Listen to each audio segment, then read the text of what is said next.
ग्वालियर जय आरोग्य अस्पताल में एक लैब असिस्टेंट योगेंद्र परमार पर अस्पताल के ही नर्सिंग ऑफिसर पंकज पचौरी ने भाड़े के बदमाशों को भेजकर उसकी मारपीट करने और पुलिस द्वारा कोई उचित कार्यवाही न करने का आरोप लगाया है। एक पखवाड़ा बीत जाने के बाद भी ना तो पुलिस किसी बदमाश को गिरफ्तार कर सकी है और न ही संदेही योगेंद्र परमार से पूछताछ कर पाई है। लिहाजा पुलिस के वरिष्ठ अधिकारियों से पीड़ित नर्सिंग ऑफिसर पंकज पचौरी ने मुलाकात कर न्याय की गुहार लगाई है। नर्सिंग ऑफिसर पंकज पचौरी का आरोप है कि लैब असिस्टेंट योगेंद्र परमार अस्पताल परिसर में गुंडागर्दी करता है और लोगों से अवैध वसूली भी करता है। योगेंद्र परमार को शक था कि पंकज पचौरी ने उसकी कारगुजारियों की शिकायत कुछ मीडिया कर्मियों से की थी, जिसके कारण उसके खिलाफ सोशल मीडिया और दूसरे प्लेटफॉर्म पर खबरें आई थी। इसी को लेकर दोनों के बीच विवाद चल रहा था। 23 अगस्त को जब ड्यूटी खत्म होने के बाद पंकज पचौरी अपने घर अलकापुरी जा रहे थे, तभी कटोरा ताल के पास आधा दर्जन से ज्यादा बदमाशों ने इसकी लात घूंसे और बेल्टों से जमकर मारपीट की, जिसके कारण उसकी एक आंख से दिखाई देना बंद हो गया।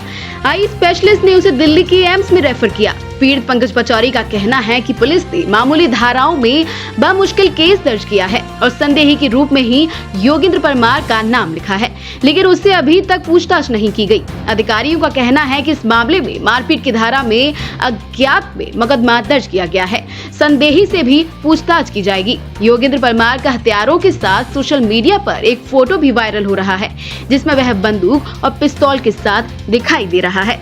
ग्वालियर से हर्षवर्धन सिंह की रिपोर्ट। पंकज पचौरी। क्या घटना हुई आपके साथ? कौन लोग हैं जिनने आपके साथ मारपीट की? 23 तारीख को दोपहर में 2 से 3 के बीच में मैं अपने घर के लिए जा रहा था। 7-8 लोग आए, उन्होंने मेरे साथ मारपीट की और मेरी फेस पर, मेरी आंखों पर ऐसा अटैक किया, मुझे जान से मारने की कोशिश की गई। वो मेरी सीधी आंख से मुझे आज दिनांक तक दिखाई देना बंद हो गया है। डॉक्टर ने रिपोर्ट के आधार पर बताया था कि आप सीधी आंख से कभी देख नहीं पाओगे, ऑपरेशन के बाद भी आप देख नहीं पाओगे, इस तरीके से मुझसे कहा गया है और एम्स के लिए मुझे रेफ़र किया गया है।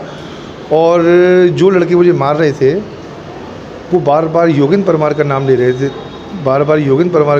थे, और ले योगेंद्र परमार से पंगा, आज हम तेरे को जान से मार देंगे। और मेरे कूटनीति और षड्यंत्र के तहत मेरी हत्या की कोशिश की गई। वो तो भगवान का शुक्र है कि मैं आज जीवित खड़ा हूँ, वरना मेरी आंख से तो मैं अपना सब कुछ खो चुका हूँ। आप थाने पहुँचे? आपने थाने में? मैं थाने गया, थाने में FIR कराने गया। थाने में उसके नाम से FIR नहीं की गई। 5-6 दिन बाद FIR हुई 6-7 लोगों के खिलाफ अज्ञात में, और उसका नाम संदेह में बड़ी मुश्किल से लिखा गया। तो क्या चाह रहे थे? कहीं राजनीति का दबाव है? सुनने में ये आ रहा है कि राजनीति रसूख के कारण उस पर कोई कार्रवाई नहीं हो रही। और वो आज दिनांक तक ऐसी 3-4 घटनाएं ऐसी कर चुका है लोगों के साथ में। उसका यही पेशा है, लोगों के साथ मारपीट करना, और आज तक उस कंबू थाने का ये प्रकरण है। और लोगों से अवैध वसूली करना, हफ्ता वसूली करना। विवाद का कारण मुझे खुद नहीं मालूम, लेकिन 7 दिन पहले उसने मुझे धमकी दी थी कि मैं तेरे को जान से मार दूंगा, तू बहुत खबर छपवा रहा है मेरी। तो मैंने बोला खबर से मेरा कोई लेना देना नहीं है।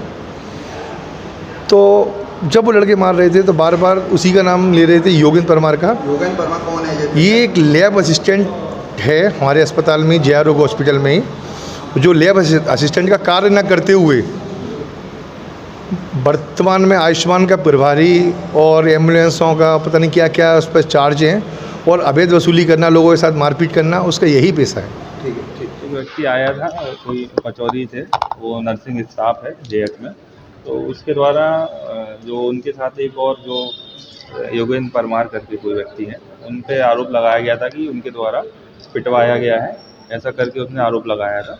तो उस पर से थाना कंपू में अपराध पंजीबद्ध किया गया है मारपीट का, और जिस पर उन्होंने आरोप लगाया है उनको हमने संदेह के दायरे में लिया है और प्रकरण को भी विवेचना में लिया है।